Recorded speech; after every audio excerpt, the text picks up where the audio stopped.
Alaopa and Talofalava. My name is Penyamina Percival and I'm from Samoa, home to the 7th Baha'i House of Worship, dedicated by the only reigning monarch to have embraced the faith, the late Malietoa Tanumafili II. Last year I was fortunate enough to participate in the Tokyo Olympics in Judo, representing Samoa. I couldn't have made it to the Olympics without all the support from all my friends and family who helped me to chase my dream. I hope you all chase your own dreams too. I was invited by my friend Gregory to attend this conference and to talk about Judo as an art. Unfortunately, it's difficult for me to take time from my training schedule, so I put together this short video. You may ask what connections there are between Judo and Baha'i principles and how a presentation about my experiences with Judo relates to the themes of this conference. You may be surprised to learn that the philosophy of Japan's national sport has much that is in common with the Baha'i faith. Before going into this, let me first say that Judo is referred to as a martial art. While this may seem an oxymoron, when you look deeper into the philosophy of Judo, you discover that it really is an art form, in much the same way Tai Chi is often considered as poetry in motion. Judo is the gentle way, Ju meaning gentle or flexible, and Do meaning way. It is in essence referring to an inner way of learning how to gain mastery over one's own self. Sound familiar? Fall and get back up again. This is what we as Baha'is must learn because, as we know, we are in a constant cycle of crisis and victory. Judo calls for discipline, for respect, for detachment, for sacrifice, and for excellence. Moreover, there are cycles of learning, action, and reflection. The founder of Judo, Kano Jigoro, had formed a spiritual outlook made up of two guiding principles. The first called for maximum use of the mind and body, coupled with a desire to improve society, known as maximum efficiency, or Seiryoku Zenyo.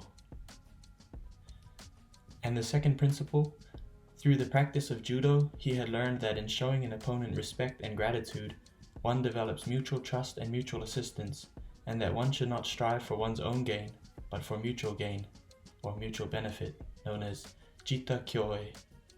He believed this spiritual outlook to be a way to world peace. If we are to bring about changes in society that reflect Baha'u'llah's vision for humanity, we too need to find that perfect balance between efficiency and effort. Luckily, we are provided with a roadmap that works. We know that we must look to the moral education of our children, the empowering of junior youth, and fostering a strong sense of spirituality in order to build vibrant communities. Kano Jigoro dedicated himself to the study of Judo and was always humble. In all aspects of life, he never lost his burning desire to learn and improve. He was always setting new goals for himself and always strove to play a useful role in the world. Kano Jigoro realized that in order for Judo to spread throughout the world, he must not focus only on polishing his own waza, or technique, but must also provide fair instruction that was free of all prejudice in order to ensure excellence in his successors. I would now like to read some Baha'i quotes for us to think about.